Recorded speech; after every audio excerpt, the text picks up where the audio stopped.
In this video, I'll show you how to install YouTube on your Mac in just a few minutes, and make it work just like a real app. Let's jump right in. First, open Safari on your MacBook. Once it's open, go to the YouTube website by typing www.youtube.com and press Enter. As soon as the page loads, you can start watching videos immediately. But to unlock everything, like your subscriptions, watch history, and playlists, go ahead and sign in to your account. Now here's where the magic happens. At the top of your screen, click on File in the menu bar, then select Add to Dock. A small window will pop up. You can rename it to YouTube to keep things clean, then click Add.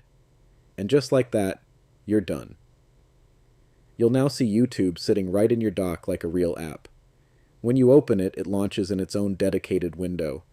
No tabs, no distractions, just YouTube. It feels faster, cleaner, and honestly, way more convenient than using it in a regular browser. And that's it. That's how you can download and install YouTube on your Mac in minutes.